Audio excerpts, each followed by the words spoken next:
voemary sopotry ny lavanila sy ny andramena no nandray candidat ajo andrenana arivelo maly mila miverina amin'ny vahoaka ny andrem-pirenena ho ity candidat ity mahatratra amin'ny efatrety sy iray tapitrisa ariary ny saram-pianarana eny amin'ireny université tsy miankina ireny ny fatahorana ho very-taona eny Ankatso no antony hidirana amin'ireny sekoly ambony ireny ary farany tsy milamana eo nosy Belleville araka ny loharam-baovao voray tafakatra enina isan'ny olona maty tamin'ilay raharaha fanondranana taova manasanao anaraka ny fampalam-baovao hatramin'ny farany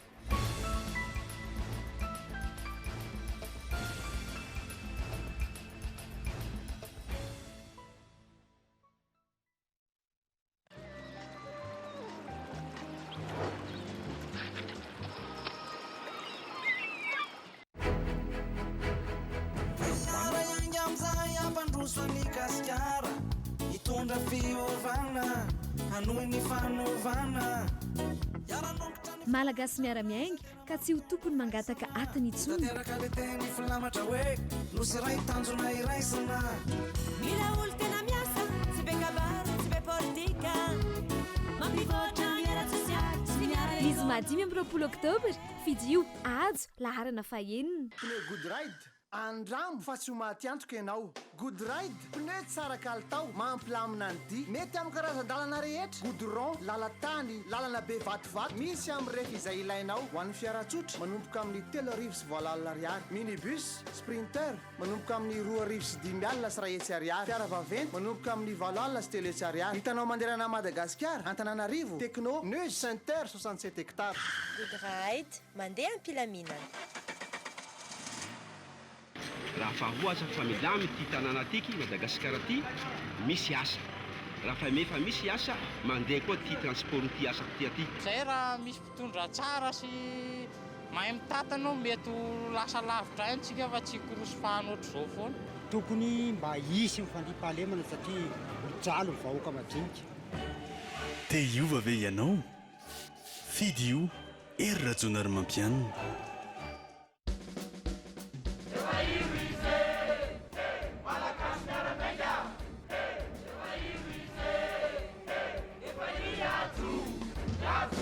Malagasy miara-miainga ka mpitondra nompo fa tsy ho topoiny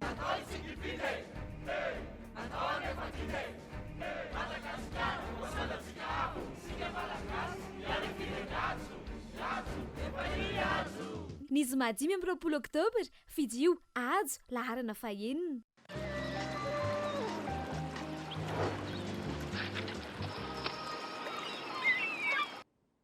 finaritra trano tompoko lasy tompoko vavy mitsidika ny tokantranonao indray amin'ny titolakandro ity manasanao anaraka ny fampalalam-baovao eto amin'ny Cool TV sy ny Cool FM hatramin'ny farany eo amin'ny pejy ny fampelezan-kevitra avy hatrany voemara iray amin'ireo tanàna ao anatin'ny faritra Sava malaza eran-tany amin'ny varotra lavanila sy ny resaka bois de rose ihany koa iray amin'ireo commune sahirany indrindra eto Madagasikara ihany koa tsy misy mijanona any an-toerana ny arena fikarin'ity volo ity ovaitsika ny fomba fanaovana politika eto amin'ny firenena hoy ny candidat ajo andrenany arivelo tany an-toerana omaly mila mianoka amin'ny arena ny potra avy amin'ny faritra ny misy ny vahoaka tsirairay avy fanadiadiana saika mararom-ponety voemara avokoa ny zava-misy momba ny fandrarana lavanila sy ny bois de rose ho an'ny mponina sy ny tatsaha mijanona ho fitadiavana no hoan'ny isan'andro ny asa lavanila na dia tsy efa miala amin'izy ireo aza ny mpandrarà sy ny mpanamboly isan-taona ny vahoaka tsy mandroso no tsy mahangona ka sahiran-dava ny tanàna tratraoriana amin'ny fandrosoana momba ny bois de rose kosa ilaina venana amin'ny vahoaka izany ho ity candidat ity fampahafantarana anazy adidy ny fanjakana no manomana fifidianana fa ary laza ny fanjakana sy mitokona andraikitry ny vola teo aloha sy rehetrarehetra fa hoe fa ao ny vola anaovana ny fifidianana ka maninona lasa misy taitaitra tampoka indray dia aoriny raha midy reo dia tokony amboarina ary anamboarana ny lalana ambily be voemara aloha zay aloha ny lara-pahamena zay no angatahantsika dia amin'ny faritra Savana satria tsy mety no mifametsifetsy fa raha vokatra avadia dia tokony mba misy tombony ho an'ity faritra ity ihany koa aloha jerena voalohany tsy manambany ny fifidianana sanatria fa kosa tsy androso mihitsy ny firenentsika raha ny olona ny angano mivokatra tsy mahita tombotsoa aminy. Ny dolara sy ny euro ihany koa no miresaka amin'ny vidin'ny lavanilina nefa ny mpitondra no mahazo tombony tsy vitana dia ny lalana hivezivezen'ny mponina azy. Nataony mpitondra fanesy ny fanangonam-bola fotsiny ihany Voaimary manomboka eto tsisy afina amin'ny vahoaka intsony no nampiasaina ny volany hoy ity kandida ity rehefa izy no filoham-pirenena. Fomba fiteny tsy sahin'ireo kandida vakina Batsilana hatramin'izay. Raha mamokatra lavanilina aty amin'ny faritra Sava dia tokony ny olona mponina aty amin'ny faritra Sava zany no mahazo tombony voalohany. Zay ny tena zava-dehibe satria tsy afaka hotantaraiky eo amintsika menakavy eto ny programa lavabe fa dia fiteniko amin'izay ny hoe raha tiana handroso ny firenena dia tsy maintsy atao zara mitovy ary tsy maintsy mahazo tombotsoa amin'ny zavatra vokariny ny olona tsirairay avy. Tsy rariny raha ty faritsy tia ny mamokatra vanilina 7,100 ny vanilina amidy raha zao tontolo zao nefa ny lalana ambilobe Voaimary potika tanteraka.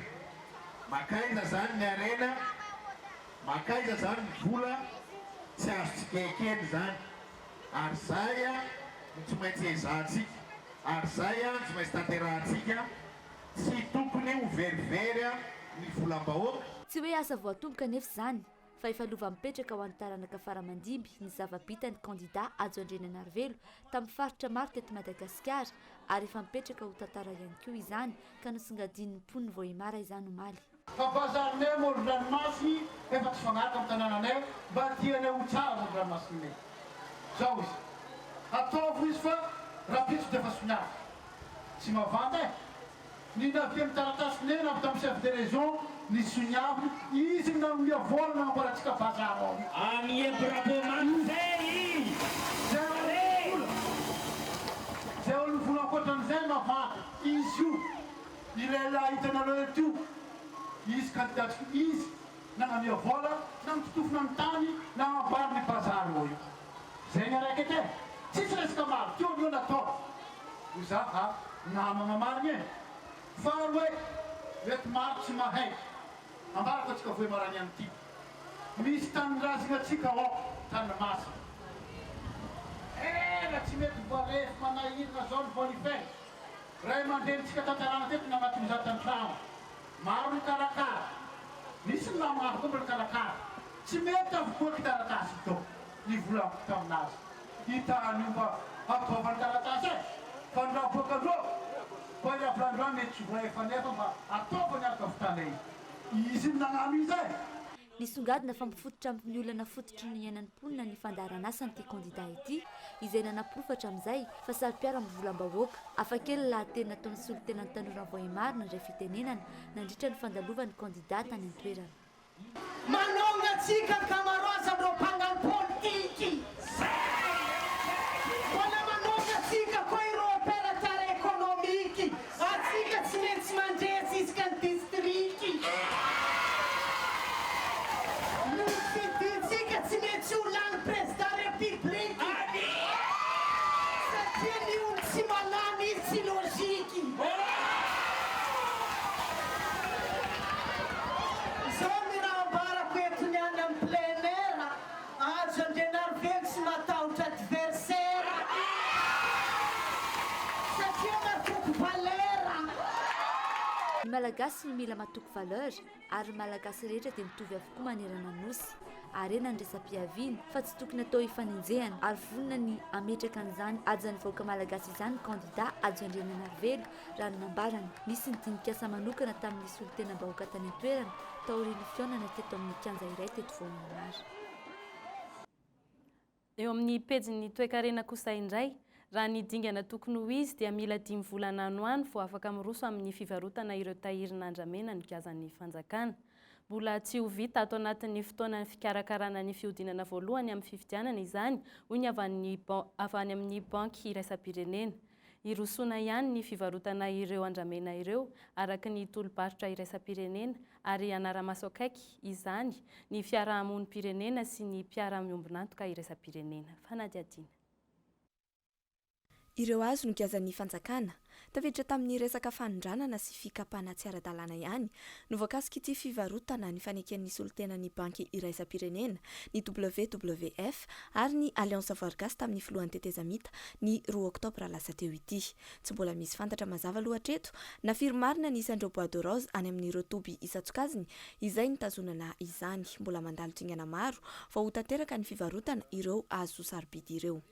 Raha iresaka chiffre tsika anisan'ny étape voalohany ny processus de transparence io dia le marquage sy le fanisana satria araka ny fantatritsika hitantsika ombenimbeny any amin'ny gazety eny dia ataontsika hoe misy décalage zany ny chiffre na any amin'ny entité hafa na any amin'ny entité hafa zany ka ny zavatra atao voalohany akoatra ny sécurisation sy ny traçabilité zay traçabilité moa zany dia le marquage sy ny fanisana le hoe firy no amidy amin'le bois de rose saisi et sécurisé.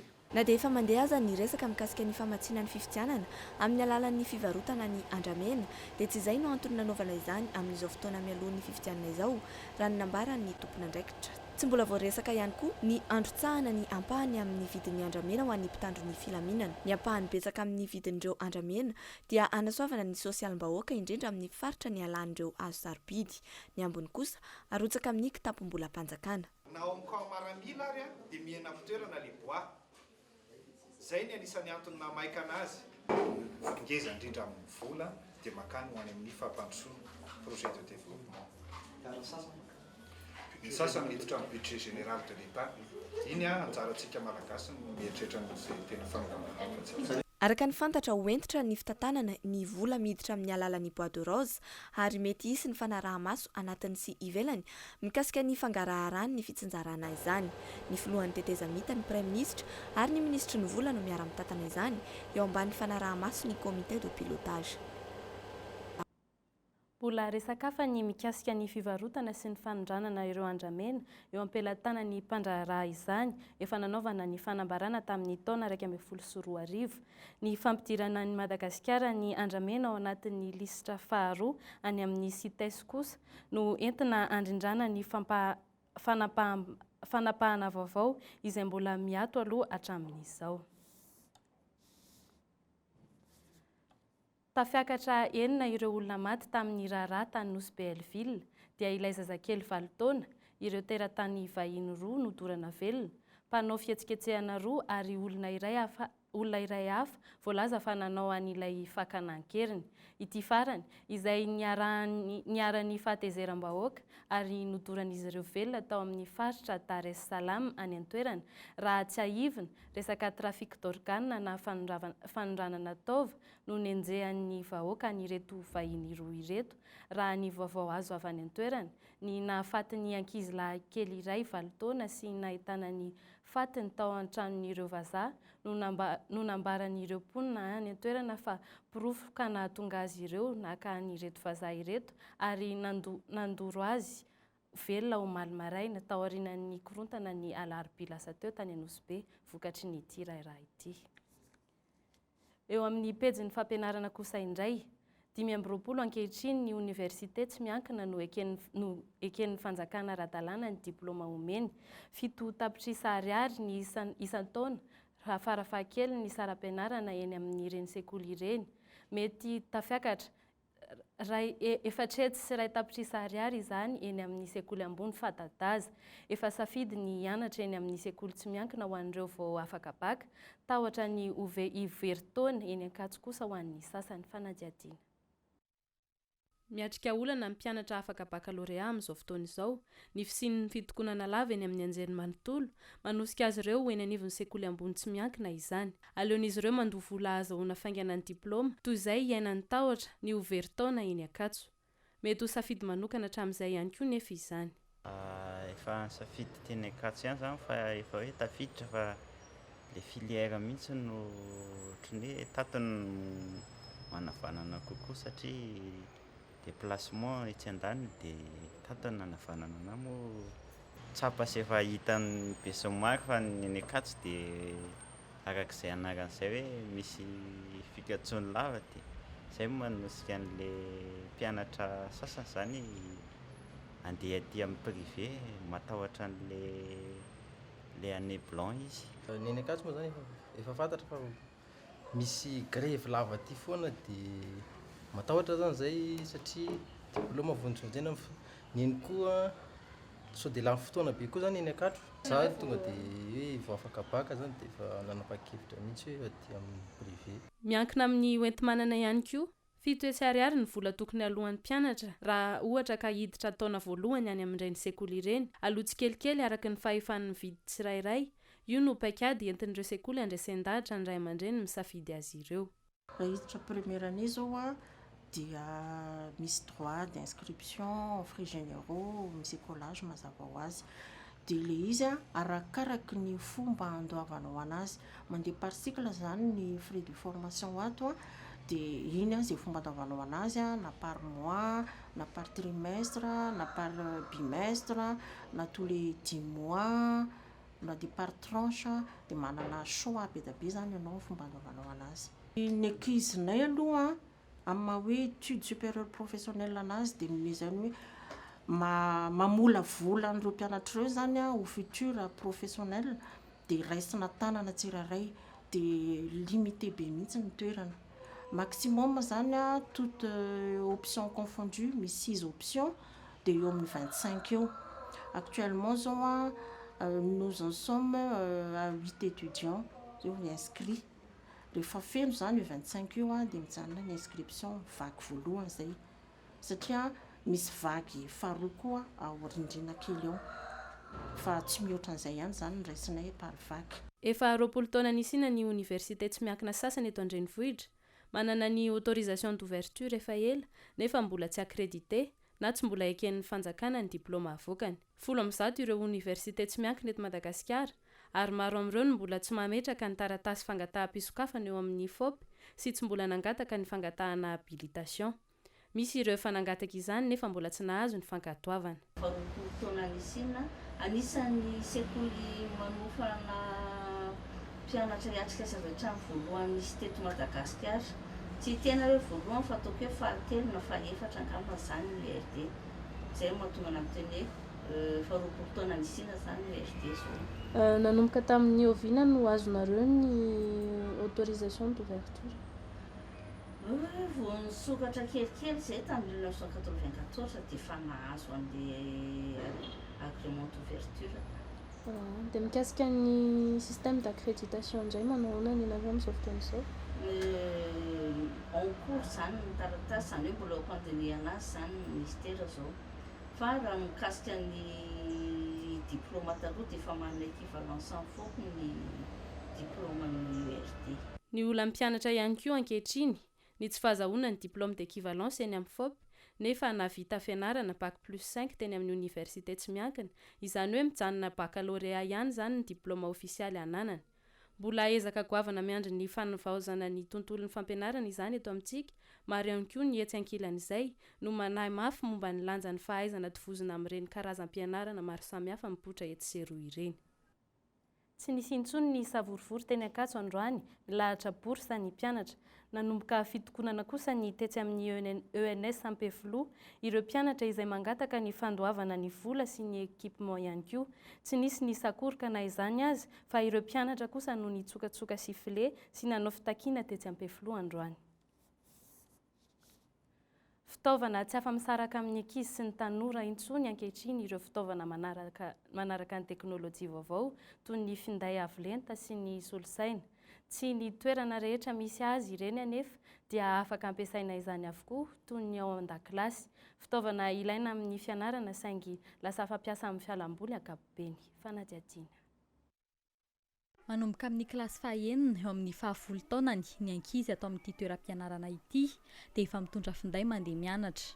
Na dia voarara aza ny fitondran'izany araka ny fitsipika amin'ny fen'ny sekoly dia samy manana ny antony hitondrany na ampitondrainy ray aman-dreny azy finday any am-pianarana ny ankizy ny taona 2013. Indraindray na mamanay dia indraindray ianona indraindray zay milalao jeu. Ho an'ireo efa any amin'ny kilasy ambonimbony toy ny ao amin'ny kilasy de seconda kosa dia ny atsasa manila ny mpianatra no mitondra finday sady mampiasa izany amin'ny fotoam-pianarana. Ifaneraserana amin'ny namana na koa anaovana fikarohana amin'ny aterineto no antony hitondran'ny ankizy finday. Misy raha teo ireo taranja izay ilana fikarohana amin'ny aterineto toy ny tantara sy ny jeografia na koa ny art plastika. Andefasana message na anaovana internet sy recherche. Ohatra hoe adio sy ohatra ny calculatrice dia amin'ny telefona no ampiasaina. Misy message urgent Trangana fahaverezana na fanarahana ny fitsipika amin'ny feny sekoly kosa no antony tsy hitondran'ny sasany amin'izy ireo fitaovana manaraka ny teknôlôjia vaovao toy ny finday ao am-pianarana. Manana fa tsangoana izay no tenenin'ny parent hoe tsy azo mitondra telefona aty am-pianarana. Indraindray aty misy indraindray zany aty ohatra misy mpangaro paosy na tonga dia misavasava na indraindray misy misavasava kitapony eo. Ina very? Le téléphone portable Tecno sy Neox ireny. Tokony ho an'ny ankizy ny mandanjalanja ny fampiasan'ireny fitaovana ireny raha ny hevitry ny mpanabe. Misy ireo taranja izay tsy afa-miala amin'ny fampiasana ny teknôlôjia vaovao ary tsy tokony ho sakana ihany koa ny tsy fahaizana mikirakira azy ireny raha hatr'izay any aoriana. Misy karazana ankizy zany tonga aty tsy tonga saina akory izy hoe hianatra ny tokony aleha aty fa ohatra hoe fanao ny olona le mankaty am-pianarana dia tonga fotsiny izy. Ohatra hoe lasa mijery zavatra hafa noho n'ilay zavatra consigne tokony omen'ilay mpampianatra. Misy foana zany ny ka ohatra an'izay. Fa par contre kosa raha ohatra ny hoe ho an'ny ankizy tena vonona mianatra dia hita misongadina mihitsy hoe tena ilainy mihitsy ilay teknôlôjia. Betsaka ny tombontsoa izay afaka trandrahin'ny tsirairay amin'ny fanaovana fikarohana amin'ny aterineto. Moramora kokoa ho an'ny mpianatra ny mandray fahalalana amin'ny alalan'ny fikarohan'izay ataony. Misy ny finiavana fa eo ihany koa ny mianatra amin'ny fomba mahafinaritra. Tsy vitany hoe vetivety dia ho azon'ilay ankizy dia lesona fa ho tadidiny ilay izy ary sarotra aminy ny anadino azy. Raha ohatra ka izy mihitsy mitady amin'ny sy ao anatin'ilay méthode participative koa moa izay zavatra izay. Ny Facebook ifaneraserana amin'ny namana iresahana zavatra tsy mifandraika amin'ny fianarana loatra no tena mahaliana ny ankamaroan'ny tanora ankehitriny. Mbola tsy tafiditra ao anatin'ny kolontsaina ny manararaotra ny fahalalana omen'ny aterineto. Tsy tokony ho toerana hitondrana finday raha teo ny toeram-pianarana izay toerana natao hikolokoloana ny saina. Dimy ny finday efa nalain'ny mpanabe tao amin'ity toerana ampianarana ity tamin'ity taona ity noho ny tsy fanarahan'ny mpianatra izay fitsipika izay. Dia ny farana tretron'izay ny fampahalalam-baovao tamin'ity tolakandro ity tompoko lasy tompoko vavy mametraka ny veloma mandrapitafa ao anao